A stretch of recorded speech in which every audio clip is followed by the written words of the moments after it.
Hey there, welcome back, you guys. It's Brad here, and I'm going to put a quick video together for you that's going to go over the supplies just to get the basic supplies to get started with acrylic painting. I am re-recording this video because I went over the last one. It was like over 20 minutes long. I don't want to do that. I want to keep this short and to the point.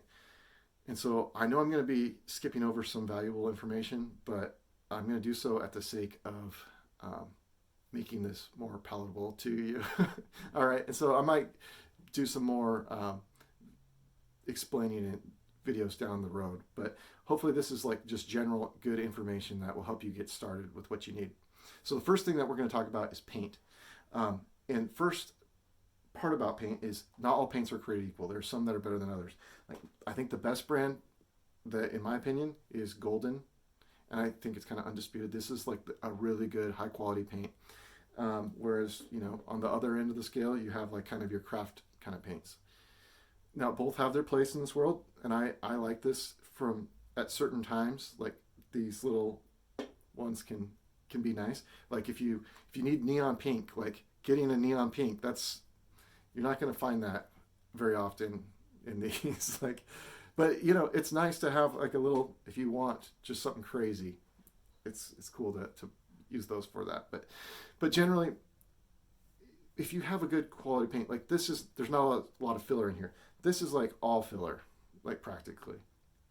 So you kind of get what you pay for. This you can add medium, like this is a matte medium. You can add this to this and it will extend it out a lot further. This has been extended about as far as it can already go. And so just keep that in mind. This does seem more expensive, but it's like it's like more concentrated, so it will go further.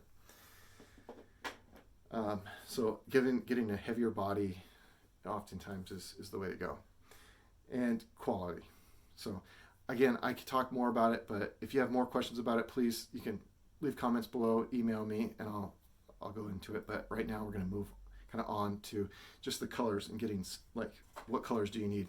And when I first started painting, I just got a set that was like this Golden brand paint. So this was the box from I don't know if this is the exact same one, but I bought this set. This was my first set, and it just had like a red, yellow, blue primary colors, green, white, and black. And from there I was like, this is gonna be my palette, and I'll just paint with these. So like my first dozen paintings or so when I first started off with acrylic was this is what I did. So they're good quality paints, and I was able to basically do what I wanted to do. You are limited. There's certain colors that you just can't achieve when you only have one red and one blue and one yellow, because these colors, like in theory you should be able to make all the colors from that, but the reality is when you're the minerals and the whatever they're using, the pigments that they're using to make these colors, they're not pure. So very rarely do you get like a pure yellow, a pure red, and a pure blue. They're usually like a little bit warm or a little bit cool. And what happens with that is if you're mixing like a red that is like cool with a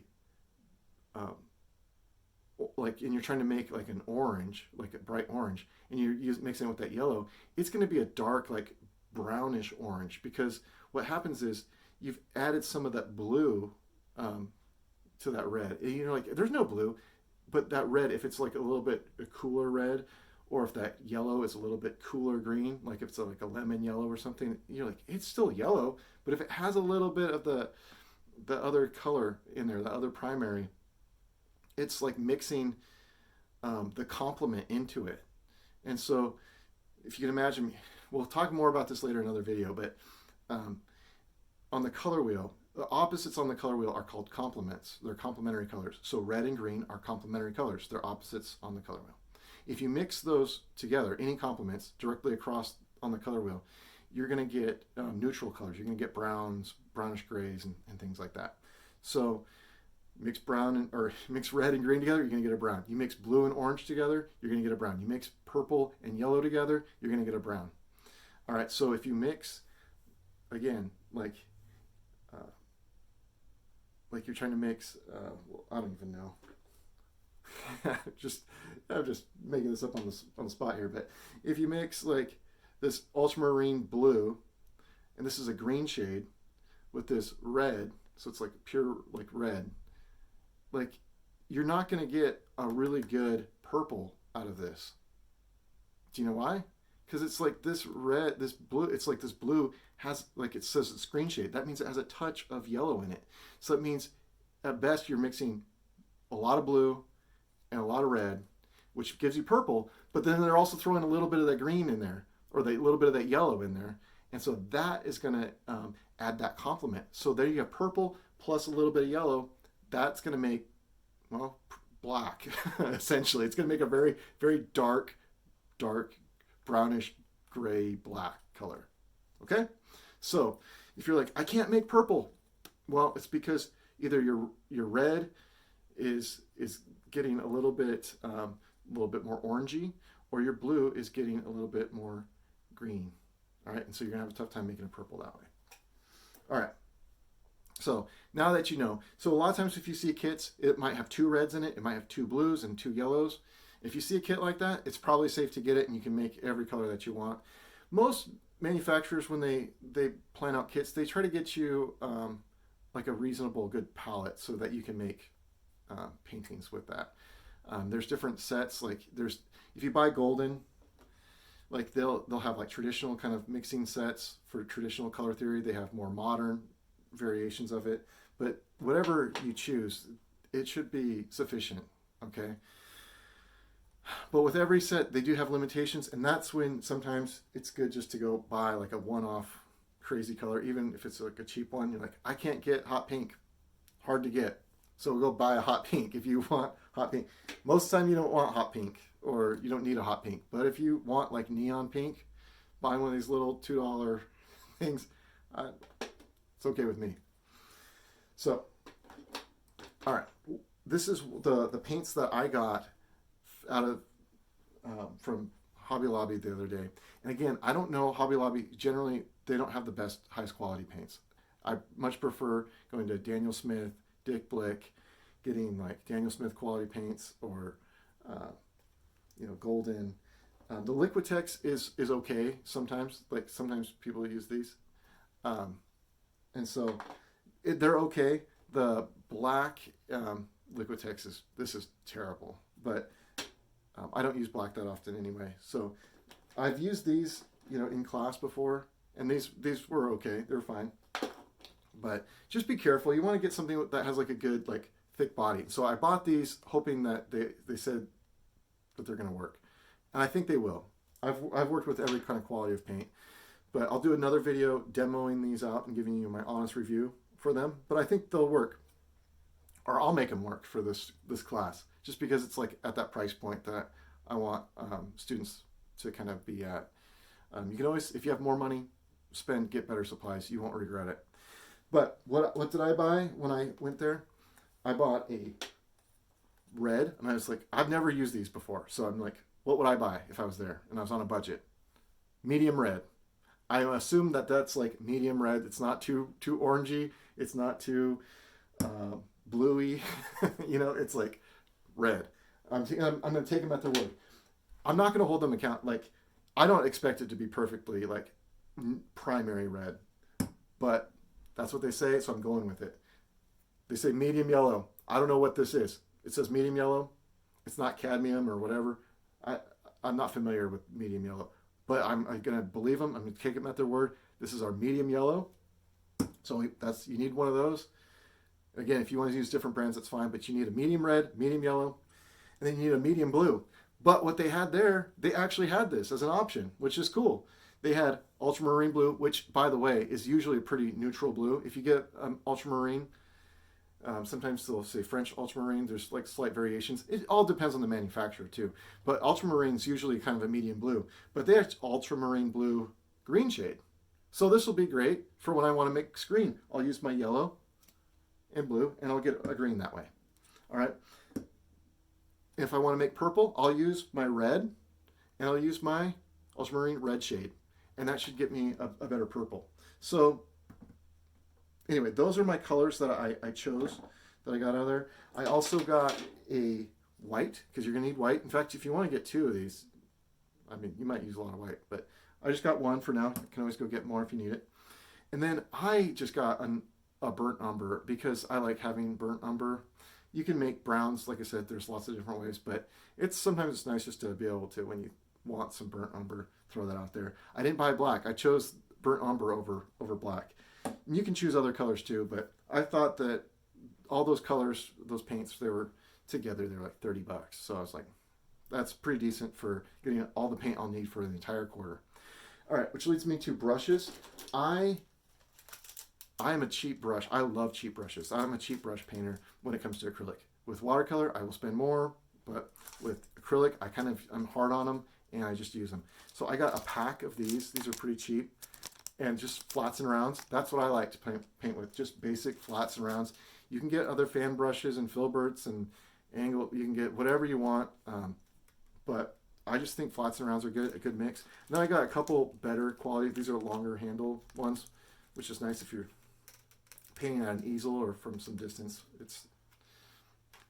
The handle doesn't matter too much. But I got a flat 12 here, or a bright. We call it bright. It's a flat. Got a flat or bright 8, and then I got a round. All right, and getting just a good mix between flats and rounds. I can do everything I want with those. I'm not going to go much more into brushes. I'm happy to do that later. Maybe I'll make a separate video just on brushes and make a separate video just on paint and whatnot. But hopefully I'll cover all the bases in this video. Something that you might get along with your brushes, you can get these even cheaper, but you can get like a little palette knife. Totally optional, don't need it, but some people like them, especially if they're mixing and whatever. And you can actually use them for painting and scraping, and you can do a lot of stuff with them. I don't use these very much, but they're nice to have. It depends on, it gives you other options to work with, and so it's good to have. Okay, moving on. So we got paints, we got our brushes. Now you need something to paint on. So they had like 12 packs. I actually had it in my cart. Was at a 5-pack of 16 by 20s, and it was like $13 for all of them. But I put it away and I was like, I'm just going to do some smaller sizes because I thought that might be cool for this class, being at home, and even with some of the smaller brushes, this could be a good option for us. And these were pretty cheap. I got a 2-pack of 8 by 10s, and they were like $4 for that, so pretty cheap. I got a couple 11 by 14s, and again, you can choose the sizes that you want. I'm open to it. Like, I don't really care, but these $4.99 for some 11 by 14s, and that's a good size. It's a good size. I wouldn't go larger than a 16 by 20, just for the sake that we have for these classes, and for the materials that we have. Like, unless you're going to get bigger brushes and stuff, you don't want to get too big. And then I thought, social media days, like the square, like, I figured, I'll try to do some square compositions, and so I got some 12 by 12s, and so you only need 5 canvases, and I got 6, but again, it gives me some variety, and I can kind of play around with it. And anyway, you get the size canvas that you want and the dimensions. I'm open to it. You just need something to paint on. You can also cut down wood or whatever. Actually, I'm not going to show you. You can use whatever you want, but you need something to paint on, and that's what I recommend for most people. If you do get something else, you're going to have to probably get some gesso to cover it, or some primer. So just keep that in mind if you start like stretching your own canvases and stuff, which is cool, but we don't have time for that right now, and I could show you guys that in a later video. All right, you'll need a bucket, cup for water. Just get anything, just recycling. This was something I had in recycling. Just pulled it out. I'll use this for water. The other thing that I got when I was there at the store is I got some matte medium. This will help extend your paint. It thins it out like water, but like water, water's a solvent for acrylic, so it will. If you use too much water, at a certain point, it's going to just break down, and it'll just dissolve. So you can use water, you can use a little bit, but this is This, you can really thin it out a lot and get really clear kind of glazes without it like totally just disintegrating. Okay, so this is good to have. So getting a little thing of matte medium. You can get the gel or like the gloss medium too if you want it to be shiny, but I would recommend the matte medium. And then at the end, if you want it to be glossy, you can always gloss over it. Plus, it works better for submitting your stuff online, so I can see your pictures without them being like a lot of glare. Okay, so I think that's, if you got those things. Oh, a palette. Okay, this is an old one, but this will work for my demo. All right, so you can get up yourself a palette, and these are disposable ones. And so these are great, and so you can just put your paint on here, and then when you're done, just rip it off and throw it away and start. You have a clean palette for working on in the future. You can also just be creative and you know, find anything else that works from recycling. Like if you went to Costco and got like a dessert or something, this works.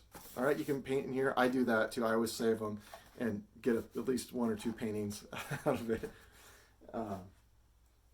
So, you know, anything else that you guys want to add, feel free. You can use your own stuff. If you have questions, please let me know. But I want to wrap this up so it doesn't go too long. Okay. Hopefully that's helpful to you guys. And again, those supplies, I just got those at Hobby Lobby, and it was like $81. You guys can make your own decisions as to what supplies you want to get, but that's what I got. And for under $100, it gets you off to a really good start. The only other thing that you might want to get, I have an easel. That's what I work on at home. But you can get tabletop easels if you don't have room for it or whatever. You could even paint without one. I did that for many years when I first was starting out. But it's nice to have an easel, and you can get tabletop easels. For anywhere from like $15 to $40 or more, depends on the quality. But make sure you have like a back to it, so it'll stand up. You don't want to get something that's just going to fall over. So make sure, I'd be wary of ones that are under $20. But I think you've seen some pretty good option range, some like for like $30, $40. That would work really well. And that still gets you kind of around that $100 range too. So I didn't buy an easel because I already had one, but